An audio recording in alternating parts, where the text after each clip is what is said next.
Before starting the cleaning, make sure that the RPI is turned off. Slide the drip pan out of the RPI. Clean the drip pan with a wipe moistened with 0.5 to 0.7% sodium hypochlorite solution. Clean the carousel, the clips and the interior and exterior surfaces of the RPI with a wipe moistened with 0.5 to 0.7% sodium hypochlorite solution. Note that the carousel can also be removed for easier cleaning. Follow the instructions from the RPI Operator's Manual for further guidelines. Do not forget to change your gloves after handling bleach and wait for 15 minutes for proper decontamination. Rinse the decontaminated surfaces of the RPI and drip pan with a wipe moistened with DI water.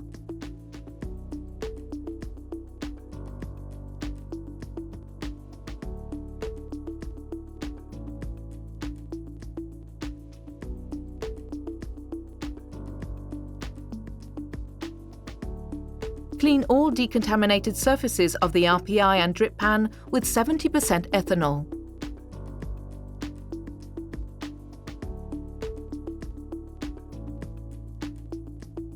Return the drip pan to the RPI.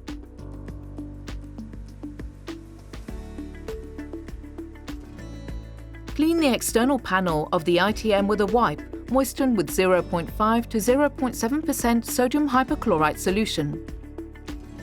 Do not forget to change your gloves after handling bleach and wait for 15 minutes for proper decontamination.